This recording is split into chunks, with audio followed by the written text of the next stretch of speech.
मैं हूँ शाहिद माल्या। मेरी ज़िंदगी की कहानी, मेरी ज़ुबानी।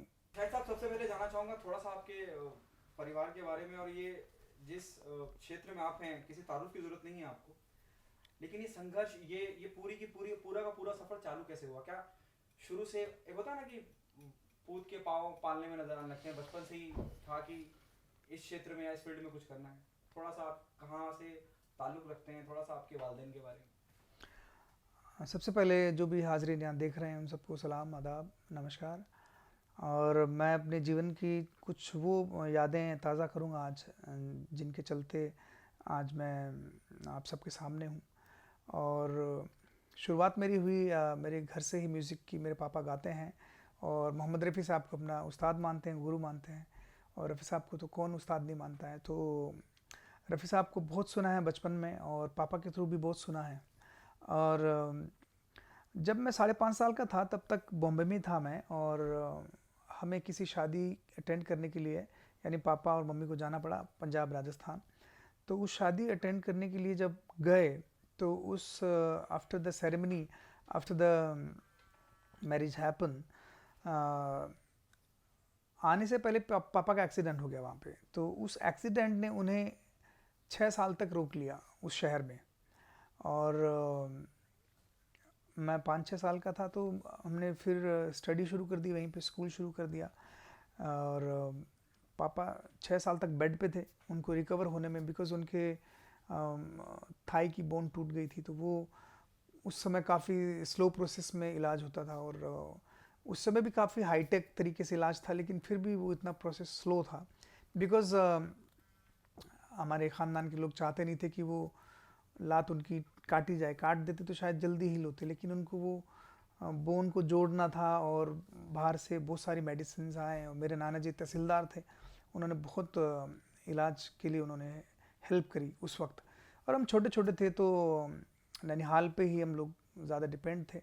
और उन्हीं के साथ रहना, उन्हीं के साथ खेतों में घूमना, नहरों में नहाना, गाते बजाते घूमते रहना। मतलब एक तरीके से वो माहौल, एक पूरा जो विलेज का, जो पंजाब का जो फील होता है, वो पूरा मिला बचपन से। खेतों में काम किया है मैंने गेहूं की फसल काटी है मैंने।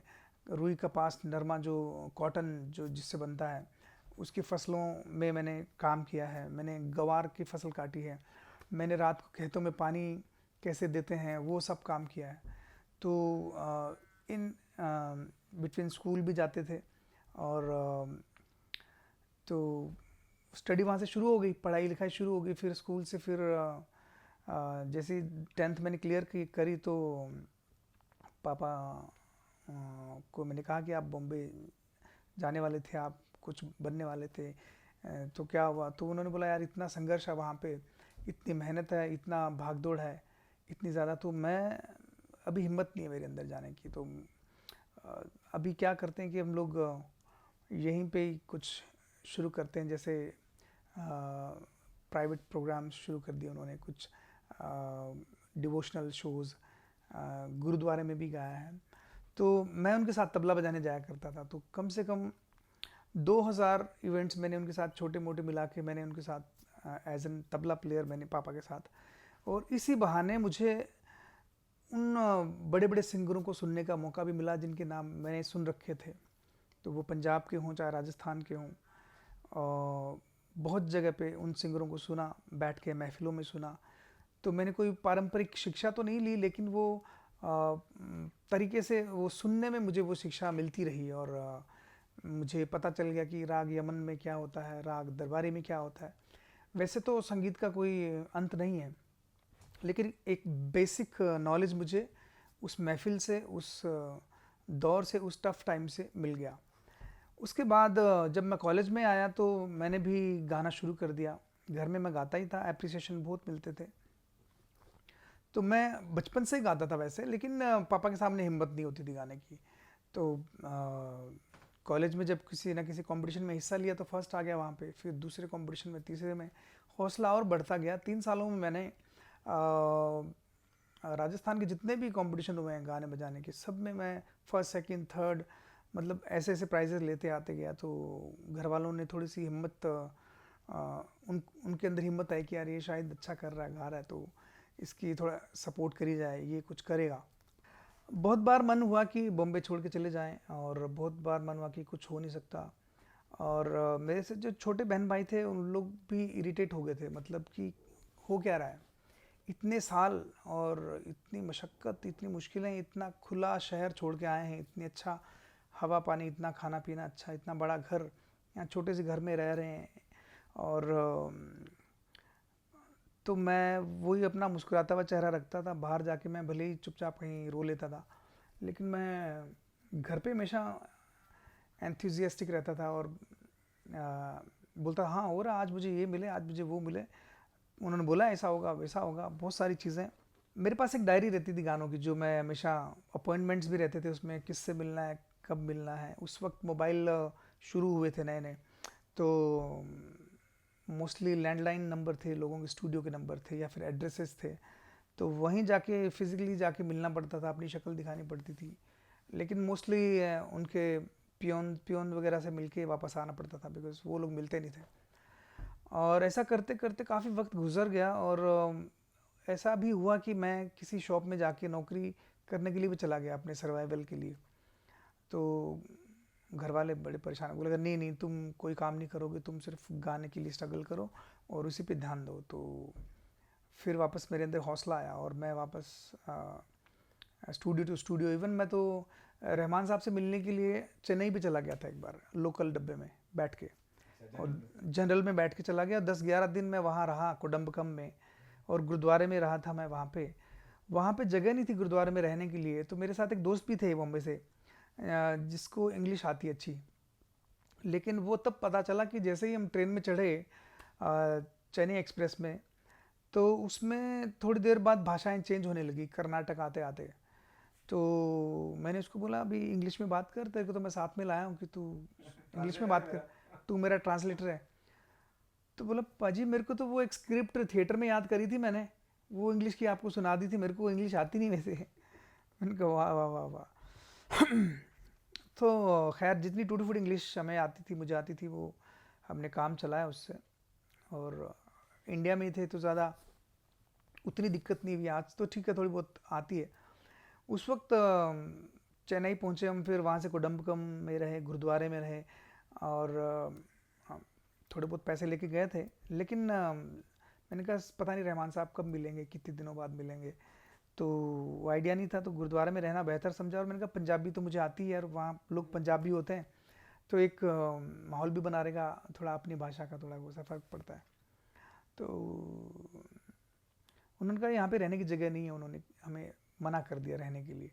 तो मैंने उनसे गुजारिश की कि मैं अपने पापा के साथ गुरबानी गाता था, तो मैं भी उनका ही बेटा हूँ, और मैं संडे का दिन था, मैं कहा यहाँ पे गुरबानी गा सकता हूँ मैं। तो उन्होंने कहा कि मतलब कैसे गा सकते हो आप, मतलब मैंने कहा जी मैं मर्दाना के अंश वंश से हैं हम लोग, जो गुरु नानक देव जी के साथ में दो लोग रहते थे, एक बाला था एक मर्दाना था। तो मर्दाना मुस्लिम थे, बाला हिंदू थे, तो हम उस मर्दाना फैमिली से हैं, और रबाब बजाते थे मर्दाना जी। तो उस तरीके से उन्होंने मुझे बहुत रिस्पेक्ट दी, और मुझे कहा कि ज़रूर आप तो मर्दाना हो, तो आपको तो ज़रूर हम वक्त देंगे, 10 मिनट से ज़्यादा नहीं है, क्योंकि हमारे यहाँ पे और भी बहुत सारे लोग आते हैं।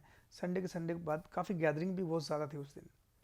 तो मैंने वहाँ पे गुरबानी गाई, तो वो सामने एक मटका रखा था, उसमें भेंट चढ़ाते हैं 10-50-20 रुपये ऐसा सब लोग, क्योंकि वो जो उनके मेन रागी भी गाते हैं, तो उनको वो अपनी तरफ से श्रद्धा के हिसाब से देते हैं। तो मैंने जब आंख खोली गुरबानी गाने का, वो मटका पूरा पैसों से भर गया था। और मेरे को वो वहाँ के प्रधान जो सेक्रेटरी थे, मेरे को इशारा करें कि आप और गाइए। तो मैंने और 10 मिनट गाया, और उसके बाद में मुझे वहाँ पे सत्कार करके उन्होंने ये कहा कि आपको रहने की टेंशन लेने की ज़रूरत नहीं है, आप जितना दिन चाहे यहाँ पे रह सकते हैं। उन्होंने मुझे सरोपा भेंट किया, बोले सोनिहाल सत श्री अकाल। और किसी भी गुरुद्वारे में 3 दिन से ज़्यादा परमिशन होती नहीं रहने के लिए, मैं वहाँ पे 12 दिन था। और 12वें दिन मुझे रहमान साहब मिले, और उन्होंने मुझे सुना, 2-3 घंटे बैठे हम लोग। और क्योंकि मैं बॉम्बे से आया था, तो उन्होंने काफ़ी इज़्ज़त करी, और लेकिन वो 12 दिन तक मैं उनको सुबह से शाम फ़ोन करते रहता था। उनका जो एक सेक्रेटरी था नोएल, उनसे बात होती रहती थी। तो नोएल को लगा कि शायद बॉम्बे से ही बात कर रहा होगा। लेकिन जब मैं लोकल नंबर पे जाके उनके मोबाइल पे फ़ोन करता था चेन्नई में, तो उनको लगा ये तो लड़का यहाँ पे आ गया है। तो उन्होंने फाइनली मुझे बुलाया और सुना, सतनाम श्री वाहे गुरु, तुर्की बाणी आई आई आई, तुर्की बाणी आई, तुर्की बाणी आई आई आई, तुर्की बाणी आई, तिन सगली चिंत मिटाई, तिन सगली चिंत मिटाई, तुर्की बाणी आई आई आई, तुर्की बाणिया। आप सबके सामने पहचान दिलाई जिस गाने ने मुझे, वो गाना था रब्बा मैं तो मर गया ओए। शाहिद कपूर स्टार और पंकज कपूर साहब की भी वो डेब्यू डायरेक्टोरियल थी। और प्रीतम सर 1 साल से मुझे जानते थे और 1 साल बाद उन्होंने मुझे ऑफ़र किया ये गाना। और इसमें कुमार का बहुत बड़ा श्रेय है इस गाने के लिए। कुमार को श्रेय इसलिए जाता क्योंकि उन्होंने अपना वादा निभाया और मैं भी चाहता था कि उनको ब्रेक पहले मिले और वो मेरे से पहले कामयाब हों और वो ही मुझे आगे लेके जाएं, और वैसा ही हुआ। उन्होंने मुसाफिर, प्लान, ये है वो बहुत सारी फिल्में कर चुके थे उस वक्त तक। और फिर अनजाना अनजानी, मैनी मोर मूवीज़। तो उन्होंने प्रीतम सर से मेरे बारे में कह रखा था और फिर हम लोग मिलने जुलने भी लगे साथ में। वो प्रीतम सर के कुछ गाने लिखते थे तो मुझे भी साथ में ले जाया करते थे। तो वो पंजाबी में लिखते थे गाना, तो मैं उसको हिंदी में करके प्रीतम सर को देता था। तो काफ़ी एक दूसरे के सपोर्ट बने रहे हम लोग। और फिर एक दिन प्रीतम सर ने वो गाना ऑफ़र किया जिसकी वजह से सबसे पहले तो मैं अपने घर वालों को उसका क्रेडिट दूंगा कि उन्होंने इतना पेशेंस दिखाया और फिर उनको वो चीज़ मिली जिसका उन्हें इंतज़ार था। और 2011 में वो फिल्म रिलीज़ हुई, गाना आया और सैकड़ों अवार्ड्स मिले, एप्रिशिएशन मिला। और उसके बाद बैक टू बैक बहुत सारे गाने मिले। और मैंने फिर अवार्ड अपने मम्मी डैडी को दे दी। मैंने कहा अभी आप ये अवार्ड लीजिए, आप पूरे दुनिया में घूमिए, खुले रूप से घूमिए, आपको कोई नहीं कहेगा कि आपने बॉम्बे में जाके कुछ किया नहीं। आपके वालिद कितना इमोशनल हुए आपकी कामयाबी से? Did he got emotional? Yes yes of course. जब गाना आने वाला था और मैं बहुत ज़्यादा एक्साइटेड था और कंफ्यूज भी था और डरा हुआ भी था कि कहीं कोई दूसरी वॉइस में रीडअप नहीं हो जाए गाना। और हाँ, हो जाता है। और हुआ भी था वो गाना। इंडस्ट्री के बहुत सारे महान सिंगरों ने भी गाया था वो गाना। लेकिन शाहिद और शायद वो एक कॉन्सिडेंस हमारे बीच में काम आ गया कि शाहिद कपूर के लिए शाहिद माल्या ने गाया, शाहिद के लिए शाहिद ने गाया। तो एक बहुत ही खूबसूरत इत्तेफाक था वो। और पंकज जी को शुरू से ही मेरी वॉइस पसंद थी जब से उनको स्क्रैच भेजा था उस गाने का। और सुबह सुबह की बात है, मैं सो रहा था और मुझे भरत का फ़ोन आया। भरत गोयल हमारे दोस्त थे उस वक्त। तो उस समय जब गाना डब हुआ था उस समय भरत वहीं थे और वहाँ पे अरिजीत भी वहीं असिस्ट किया करते थे दादा को, प्रीतम सर को। तो अरिजीत, राणा, आशीष, सनी MR करके एक हैं जो भी दादा के काफ़ी सॉन्ग्स को प्रोग्रामिंग करते हैं। और बॉबी करके थे वहाँ पे। तो वो गाना कैसे भी करके डब हुआ। फिर मैं बहुत एक्साइटेड था, मैंने कहा यार इसमें तो बड़े अच्छे एक्टर्स हैं और मुझे लगता है कि ये गाना मेरी वॉइस में रहना चाहिए। बहुत प्रे की मैंने उसके लिए। और फिल्म के गाने के रिकॉर्ड होने के 1.5 साल बाद मैं आपको बताता हूँ कि ये बहुत ही इंटरेस्टिंग चीज़ है कि मैं सुबह सुबह सो रहा था, 7:45 बजे का वक्त था, मुझे भरत गोयल का फ़ोन आया कि शायद पाजी आपका गाना आ रहा है टीवी पे। तो मैंने कहा पाजी ये राहत साहब ने गा दिया होगा या किसी और ने गा दिया होगा, मेरी वॉइस तो कहाँ होगी, आपको मेरी वॉइस लग रही होगी। नहीं नहीं आपकी ही वॉइस है। तो बोला जल्दी से जूम टीवी लगाइए, जूम चैनल। मैंने वो टीवी लगाया और उस पर एक्सक्लूसिव आ रहा था जूम पे वो, तो वो कोई चैनल पे नहीं था उस दिन वो। तो मैंने जैसे लगाया तो गाने का एंड का पार्ट इंटरल्यूड बज रहा था और वो गाना ख़त्म हो गया। मैंने सुन नहीं पाया मेरी वॉइस। तो एक दूसरा गाना आया और वो लिखा हुआ था नेक्स्ट इज़ रब्बा। तो मैंने कहा रब्बा तो वही है, रब्बा मौसम, सिंगर कुछ नहीं लिखा हुआ नीचे। आई वाज सो एक्साइटेड, मैंने कहा पहले मैं सुन लूँ मेरी आवाज़ है या नहीं है। और मेरी नींद धीरे धीरे पूरी उड़ गई और मैं जैसे टू रू रू रू रू रू रू रू रू रू, कोई दिल बेकाबू कर गया और इश्क का दिल में भर गया, आँखों आँखों में वो लाखों गल्ला कर गया ओए, और अब्बा मैं तो मर गया ओए, शदाई मुझे कर गया ओए, और अब्बा मैं तो मर गया ओए, शदाई मुझे कर गया ओए। मैं कहा ये तो मेरी आवाज़ है। मैं कहा मम्मी पापा, उनको बुलाया, वो आए, क्या हो गया, बोला कि गाना आ गया अपना। तो ऐसे देख रहे हैं, वो ऐसे आवाज़ सुन रहे हैं और दोनों खड़े खड़े, उनकी आंखों से आंसू आ गए दोनों के, उनके आंसू ऐसे आए और मैंने उनको चेयर ला के दी, मैंने कहा बैठ के रोइए। बेशक ये भी एक आशीर्वाद ही है, क्योंकि रफ़ी साहब जैसा तो कोई हो ही नहीं सकता, और उनको इतना सुना है और उनके बारे में इतना सुना है कि वो शम्मी जी हो, चाहे राजेंद्र कुमार हो, धर्मेंद्र हों, चाहे वो देव साहब हों, किसी के लिए भी वो गाते थे तो ऐसा लगता था कि वो खुद ही गा रहे हैं। तो प्लेबैक सिंगिंग मेरे लिए एक वही एक है कि मैं, अगर मुझे ब्रीफ मिल जाती है कि फ़िल्म में कैरेक्टर कौन है क्या है, तो मैं कोशिश करता हूँ कि वो उनके थोड़ा सा उनके नेचर के करीब हो वॉइस, और उनके कैरेक्टर के करीब हो। एक फ़िल्म आई थी शादी के साइड इफ़ेक्ट्स, जिसमें फरहान अख्तर साहब थे और विद्या बालन थी। तो उसमें एक प्यार के साइड इफ़ेक्ट का एक गाना उन्होंने रिक्रिएट किया था, और प्रीतम सर का म्यूज़िक था। तो वो फिल्म का नेक्स्ट पार्ट था, वो मतलब प्यार के साइड इफ़ेक्ट एंड शादी के साइड इफ़ेक्ट। तो मुझे फरहान अख्तर साहब के लिए गाना था। तो यू कांट बिलीव, मैंने 4 घंटे तक सिर्फ रियाज़ किया माइक पे खड़े रह के, और 4 घंटे तक मैंने उस गाने को गाया ताकि मेरी आवाज़ बैठ जाए। कहने का मतलब ये है कि संघर्ष उस वक्त भी था, लेकिन उस वक्त फटे हाल थे, और अभी क्या है, अच्छे कपड़ों में स्ट्रगल करते हैं, अच्छे जूतों में और अच्छी गाड़ी में। संघर्ष कभी ख़त्म होता नहीं है जीवन में, और जहाँ संघर्ष ख़त्म हो जाए वहाँ ज़िंदगी ख़त्म हो जाती है। तो उतार चढ़ाव का नाम ही ज़िंदगी है। फ़िलहाल एक और गाने की बात करूँगा मैं, जो कि अभी हाल ही में रिलीज़ हुआ है टाइम्स म्यूज़िक से, चढ़िया फितूर। उससे पहले तेनू वेखी जावा, एक बहुत खूबसूरत गाना था, वो भी मतलब महीने भर पहले रिलीज़ हुआ था। तो उसको बहुत प्यार दिया आप लोगों ने, तो इस गाने को भी आप सुने, प्यार दें अपना। अनुराग एक नया लड़का है, उसने कंपोज़ किया है अच्छा, और गोल्डी सोहल ने लिखा है, और शिविन नारंग और वर्तिका सिंह इसमें फीचर कर रहे हैं, और सिद्धांत सचदेव डायरेक्टर हैं। तो उसकी 2 लाइनें गाते हुए मैं आप सबसे इजाज़त लूँगा, और आप जो भी मुझे देख रहे हैं उन सबको बहुत सारा प्यार, ढेर सारा प्यार, और अपना ख्याल रखें, और छोटे बड़ों का भी अदब रखें और ख्याल रखें। तो ये 2 लाइनें इस गाने की।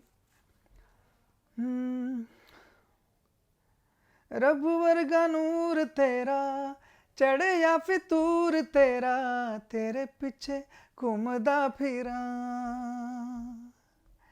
नेड़े तेरे आउण नूं करदा, लव यू तैनू कहण टों डरदा, तू ही दस की मैं करां, हो छत ते तेरा जो आना, अखां नाल अखां मिलाना, बिन बोले सब वो कह जाना, हो गया जो नहीं होना सी तेरे ना प्यार, हो गया जो नहीं होना सी तेरे ना प्यार, हो गया जो नहीं होना सी तेरे ना प्यार, हो गया जो नहीं होना सी तेरे ना प्यार।